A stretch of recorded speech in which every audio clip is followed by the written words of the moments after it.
Welcome to the next episode of Conscious Physician Medicine and Psychedelics. We have a special guest today, Tripp Gomez. Tripp, tell us about yourself. And this is a very organic conversation that we're going to have with a bunny present here.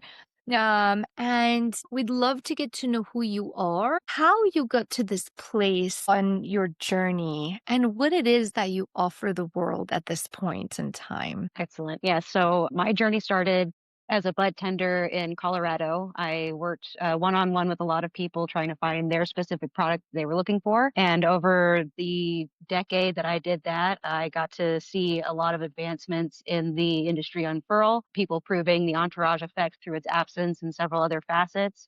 And the questions from the customers became very specific in some cases. One of the last ones that I held before I left the dispensary was a nurse practitioner in Michigan who came with very specific detailed questions because she understood that her patients consumed and she didn't have that basis of empathy or understanding. And so she would spend 45 minutes with me to, get these answers and stuff. And it felt almost like a different level than just helping somebody find their products. And so that was kind of the start. And then I left the dispensary that I'd worked at for 9 years or so and moved back home to New Mexico where I see just a very different cannabis market, varied and wild from spectrum to spectrum. And I want to offer the education that I have, the encyclopedic knowledge that I've attained over a decade of hands-on experience in ways that medical professionals and other people could benefit. I have a couple of ideas, one specifically to help in a continued education sort of way with medical professionals, and then also helping the bud tenders to better understand the science behind cannabis so that way they can more confidently recommend the right products to their customers. That's so cool. So, I'm so curious because I'm a physician who recommends the use of cannabis in patients. I'm a hospice physician now. I was an academic hospitalist prior to this for a decade. And then I was like, you're just so tied in how you practice medicine wasn't feeding my soul. So switch gears 3 years ago. And when I go see my hospice patients or I talk to families, talk about there are other options. And I think options is what's so important because some patients at the end of life absolutely need that morphine, right?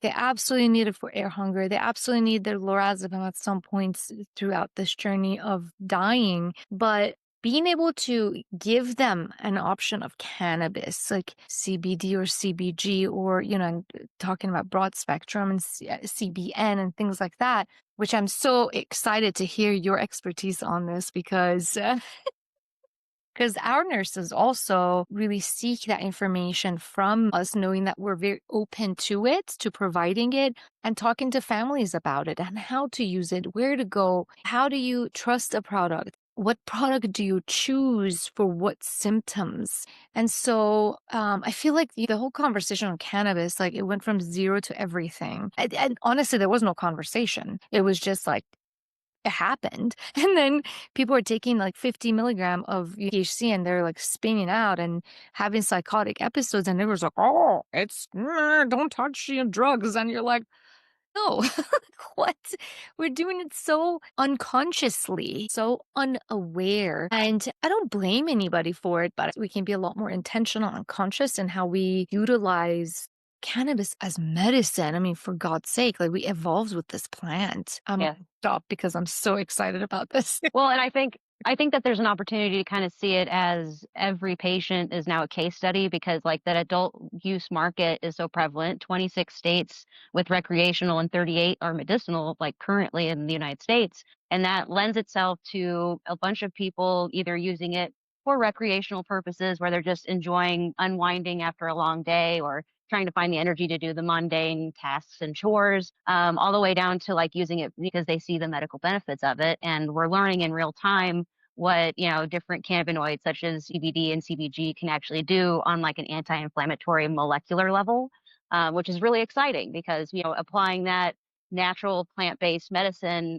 can be a good framework for other sorts of medicines and things that are considered out of the box in today's like pharmacological world. And because of that, there's a growing knowledge gap of people who understand and like consume and have that basis of understanding and medical professionals who don't. And I think that that's the main basis that I'm trying to like bridge with an evidence-based kind of way in several aspects. Like usually physicians work with very clinical studies, very measured and respected kind of lanes to work in, and cannabis is kind of the opposite. It has this variable potency and all these different products, and knowing the difference between like just hearing somebody say that they use cannabis and being able to understand the difference between taking a 5 milligram CBG gummy for like focus and clarity through the day, as opposed to like dabbing 90% concentrates a couple times a day.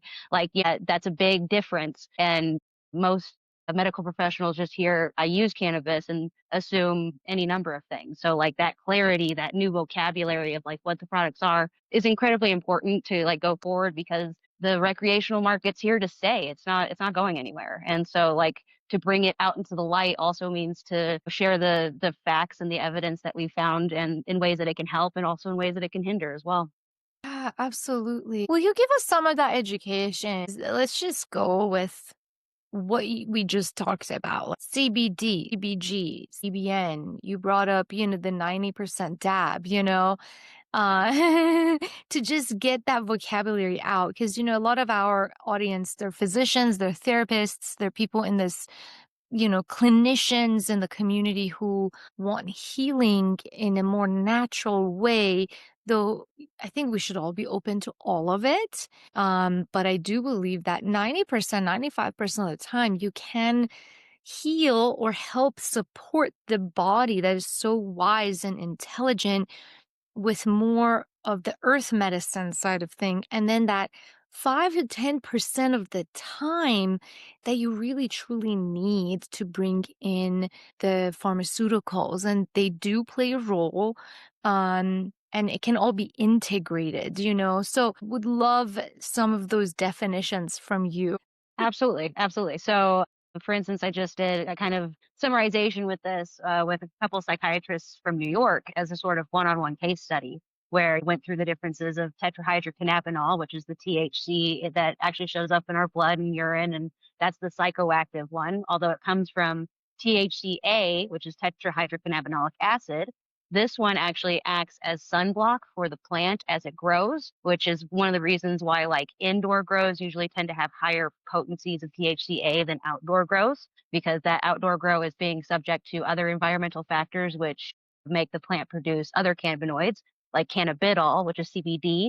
That's the non-psychoactive one that tends to be highly prevalent in studies because we've seen it be effective for neurodegenerative diseases and other ailments.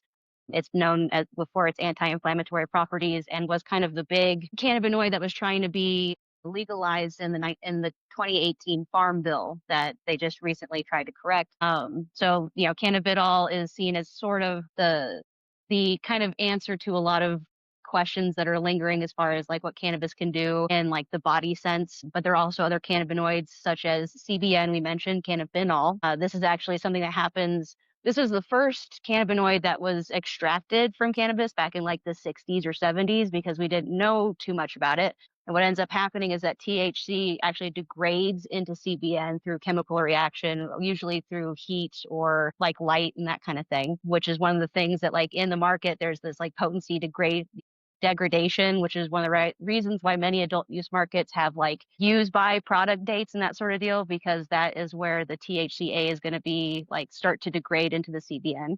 And there's many more cannabinoids. There's cannabidochromine, which is CBC, and they have found recently that it acts just like an antidepressant, especially when it's in combination with THC. There's tetrahydrocannabivarin, which is THCV, and they've noticed that it has really great anti-appetite properties as well as focus and energy. And there's a list more. A lot of these are being played with, especially in like the edible markets. Wild is a really great example. They have a bunch of different flavors, and each flavor has like a different pairing. My personal favorite is the blood orange, which is CBC and THC in a 1-to-1.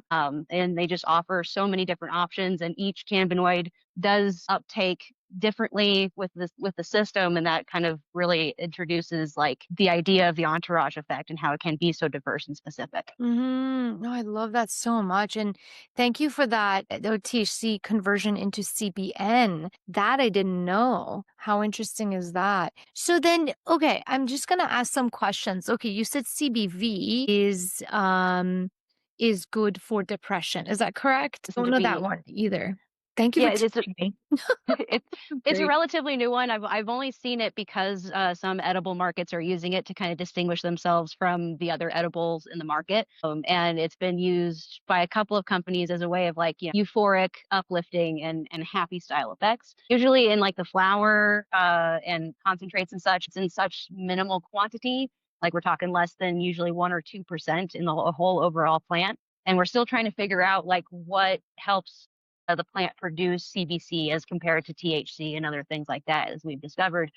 And there's studies going on about every facet of cannabis, and it's been really fun to like dive into things I did know, like intrinsically from helping people one on one and getting like feedback and backed up information from. I don't know if you know Dr. Riley Kirk, but she just put out a book, Reefer Wellness, that I highly recommend because it did Mm, supplement a lot of my like knowledge, like on the ground knowledge with like scientific like research papers and things like that that she and many other people have collected over like the last 30 years of medical legislation, and it's just been fascinating to kind of stand on. Everybody's excited about different facets of this plant because it can do so much, and then after 30 years where you look at all of the studies and you see like the amount of information we've kind of understood, which is part of what I want to really like bring home for like anybody and everybody. I don't want it just to be like if you smoke, then you understand the niche market. I want everybody to kind of understand the benefits and complexity that there is. yeah, But definitely.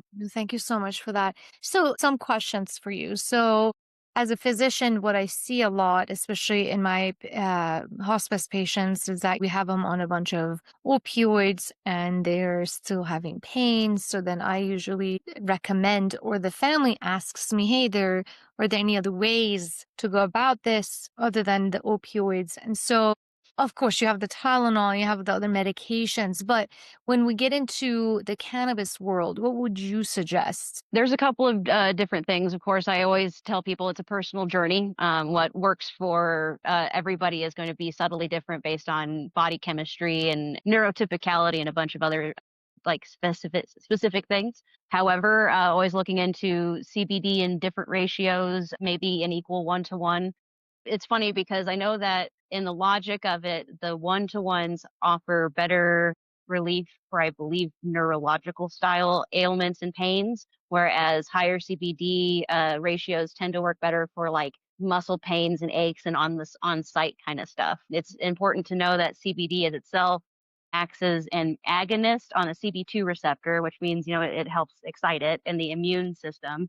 However, it acts as an antagonist in the CB1 receptor, which is found heavily in the central nervous system, which is one of the reasons why THC and CBD together kind of lead to a like lighter high, as many people prescribe, with less anxiety or paranoia and those kinds of things. It's because like they're working in tandem on the same keys in different respects.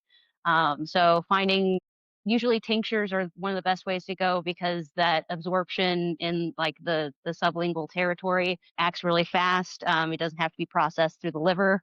And then yeah, it's just kind of dialing in on the specific ratio of cannabinoids that would be best effective, as well as finding like a like product that's going to be like full form, full spectrum, and not just snake oil. I think that's one of the hardest things we have, and that varies.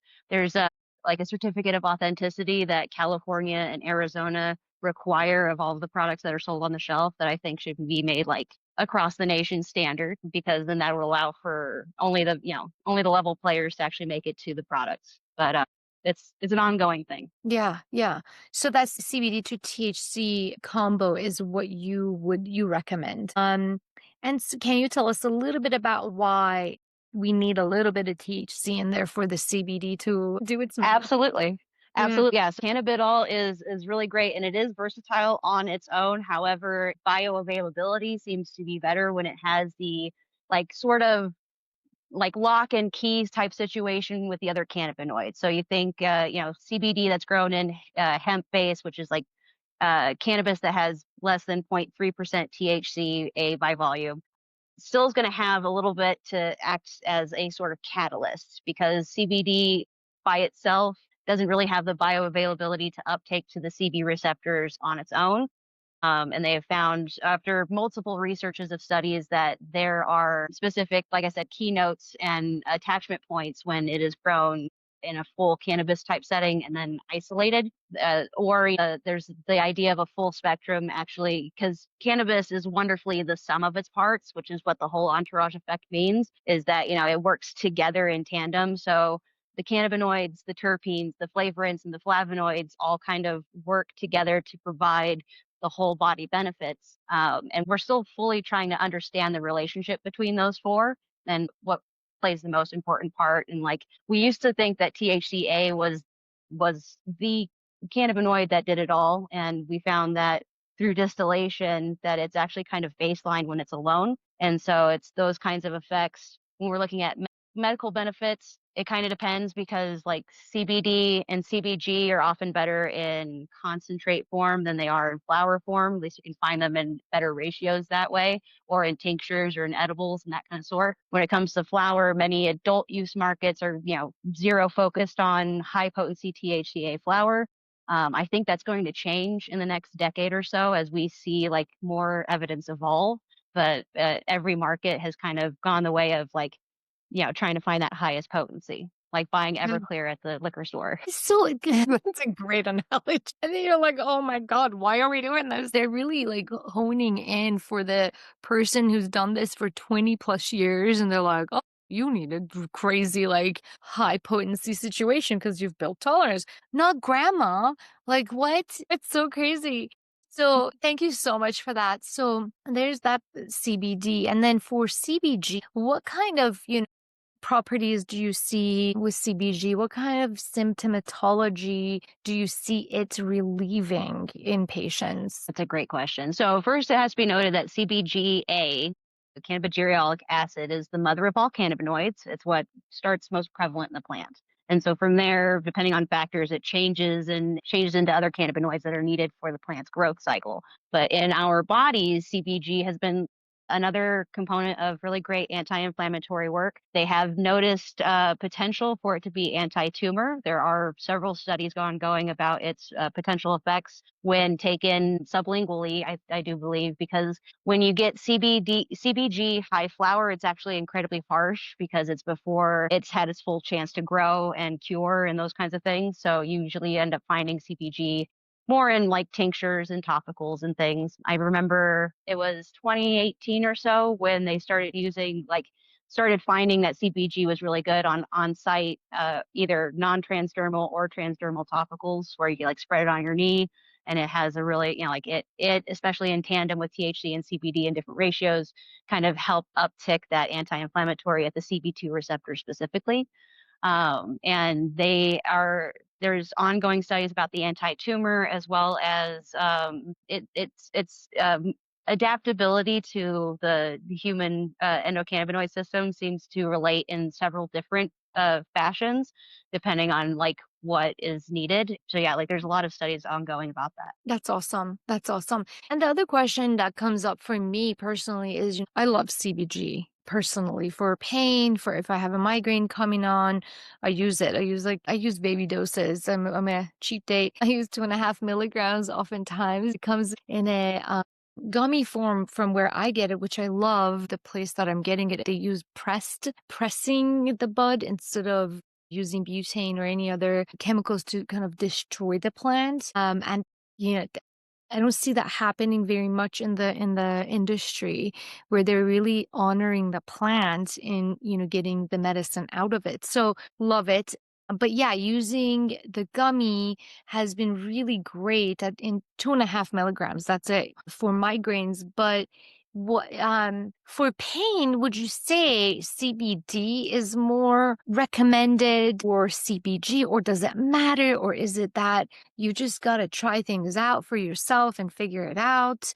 Yeah. Yes, a lot of it is that you got to try it out, see what works for best for you. I will say that theoretically speaking, like from a like 60,000 foot view, It is kind of known that CBD should be better. Like my brain always constantly forgets like which one's which because just there's just a cloud of information in there. But the idea is that CBD is better for the like nerve style damages and like pains and aches like that. But it's going to depend on like what specificity. So for instance, THC and CBD, as we already talked about, work best in tandem. CBG is kind of like a cousin to them in a lot of ways, where there is specific types of pain, arthritis and those kinds of things that have seen better results with CBG over CBD. But the wash of it, since we have no real like medical like research papers that are looking at those specifically, it is kind of left to like an anecdotal, like this helped me, that helped me, that kind of thing.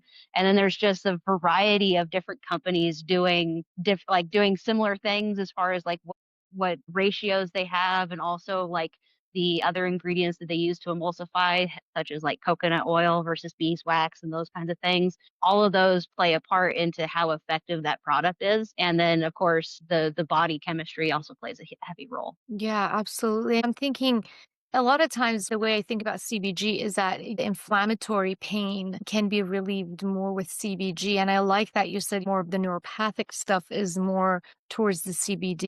Yeah. That's what they've seen recently, yeah, and through studies. Yeah, that's awesome. What about the role of CBN? Do you see that, like we say, that's one that is good for nighttime? But yeah, so as physicians, we do recommend these medicines to people. But so the role of CBN, do you really see a difference between the three, CBN being more likely to help people with sleep or not I really? do, but to a varying degree. Now, again, with like the fact that everybody is different, I have seen on the ground some 85% or people or so, give or take, really benefit from like drowsy nighttime kind of feeling vibes from CBN. And for a lot, it doesn't take much.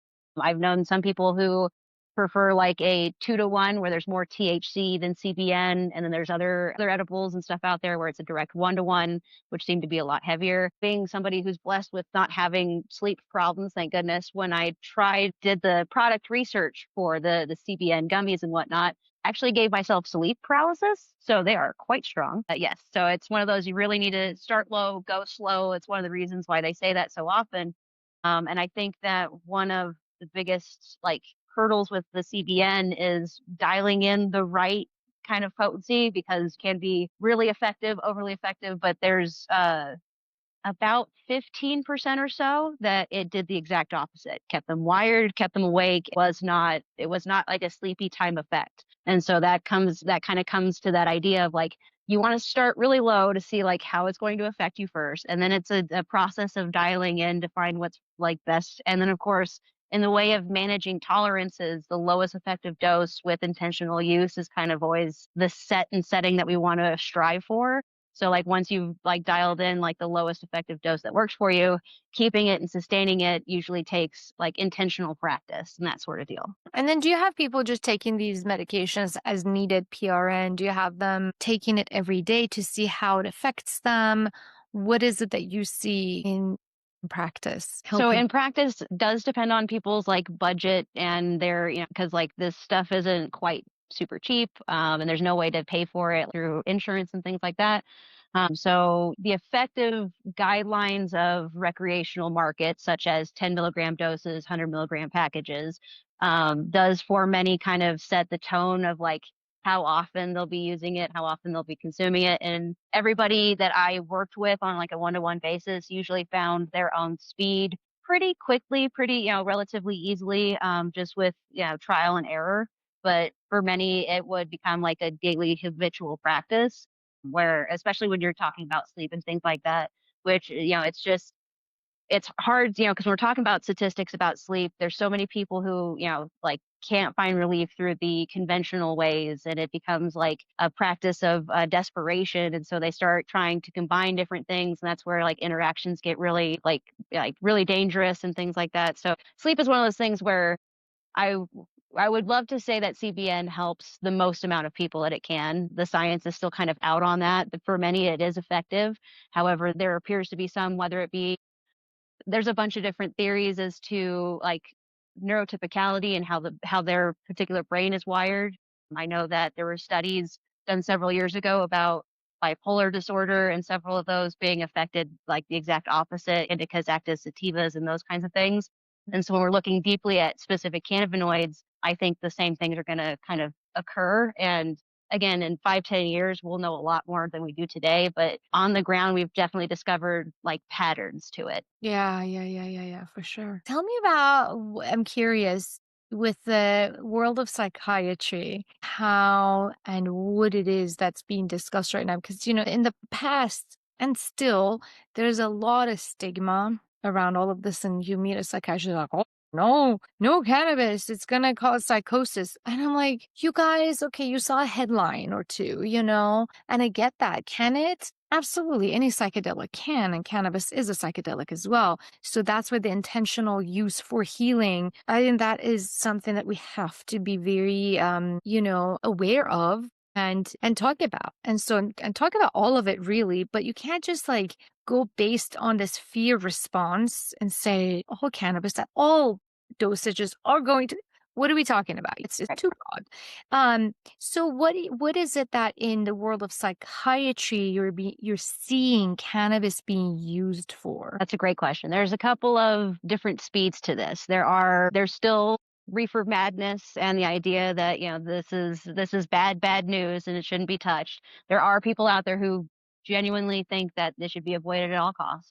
But more so, I think that in the psychiatry field that I am seeing is that these professionals understand that that their patients are consuming, and they want to have a better understanding of what that means for both their patients and their quality of life, as well as how it pertains to drug interactions and things. Like, for instance, the case study that I just finished working on was with a psychiatrist, and she has many patients who she subscribes SSRIs to. And so the idea of like that drug interaction is really imperative and important. In fact, she told me during the study that one of her patients suffered from cannabinoid hyperemesis syndrome, and like 3 sets of ER doctors didn't catch it because they didn't recognize it.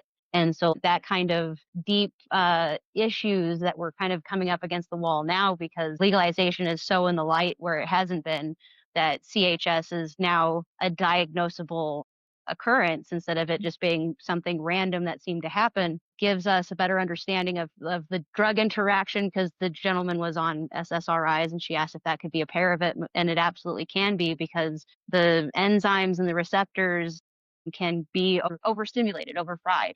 They're still looking into what causes CHS and the best treatments for it. But in the psychiatry field, I see this a lot of people just trying to understand better because cannabis is so prevalent. It is here to stay in many regards. And so instead of throwing up the abstinence wall and telling them not to, it's better to kind of understand where they're coming from. And instead of just use cannabis and being clueless, being able to have the vocabulary to distinguish between like that 5 milligram gummy or that dabbing is like really where I think a lot of them are looking to get guidance from. Yeah, yeah, yeah, absolutely. And so tell us about some of those interactions because I'm not even aware of a lot of the cannabis and pharmaceutical interactions. I'd love to know like what are the top 3 to 5 medication classes that you see be an issue when people are consuming cannabis? That's a really great question, and I'm furthering my research on this actually currently as this week goes on, but I'm looking heavily into SSRIs because there is basically a enzyme interaction in the liver that CBD and THC kind of stop the uptake, like absorption of many SSRIs, and so it ends up leading to sort of increase in the blood without it actually going through the system. There's also a couple of heart medications that I wish I remember the name of, but that are kind of likewise affected. It's really like what seems to be is a relationship between enzymes and absorption in the liver specifically for most of these medication interactions. Yeah, say the SSRIs have been my main focus, but I've also looked into heart medications, and there was something else I was looking into. I don't have it up with me though. Um, but there's so many different ways that they're looking into them. Like a couple haven't really, they looked at diuretics. They looked at a couple of um, The other one that they're really seriously looking at into is the epileptic medications and things like that, because Mm, some epileptics have found substituting and stuff like that, which is really kind of like precarious territory to be trying to self-medicate and things around specific and anti convulsants and things like that. That's where like the main bulk of the research I've been reading into has looked at, but there's mhm. several more. How interesting. And I remember the whole story behind the kids being able to use cannabis products for seizures that came out years ago. And in Colorado, it was illegal. So parents were moving to Colorado to be able to get the medicine for their child so they wouldn't have to be on so many different anti-epileptic medications and so forth. So it's so important as all this research is also coming out for us to stay tuned in to really help patients, whether they need to go up on their medications or down or off or is it causing harm, the combination of it. I think that's so important to know all the sides. Well, I think that there's a big stigma between the patient and doctor relationship about being upfront and honest about what it is people do. For instance, like a patient may not tell them that they're using cannabis in either a recreational or in a medicinal sort of way. And because that, it leaves a giant blind spot that can lead to those drug interactions and things like that. But it's a two-way street. Not only does the patient have to be upfront and honest, but the doctor having the right questions to ask and in a detailed way, it helps strengthen the like therapeutic alliance between, patient and doctor. I love that. Therapeutic alliance is what I like. And I'm taking notes. It's so true because and at the same time, I know practitioners in our own community who are great doctors, but the patient is dying of pain, is on all these opioids, and really wants more relief. And they're asking about cannabis products, and the doctor's like, nope. If you use cannabis, I will not prescribe opioids anymore. And this patient's dying in pain. And you're like, this old man, like, they need some kind of relief, and this could be that relief for them. We really need to change how medicine is practiced, and that's what we're doing with our Conscious Physicians Psychedelics Academy. Portion of it is we're talking about cannabis and educating our cohort on cannabis.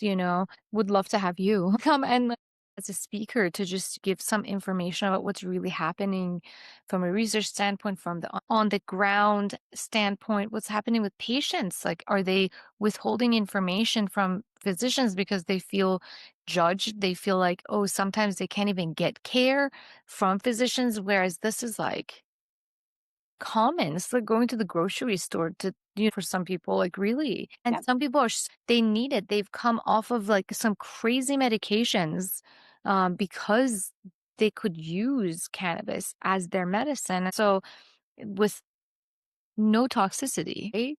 No one ever died from cannabis overdose. So yeah, there's a lot of education we need to do in our profession, that's for sure. I would absolutely be honored to come and speak for y'all, for sure. And I think that there's multiple bridges to gap.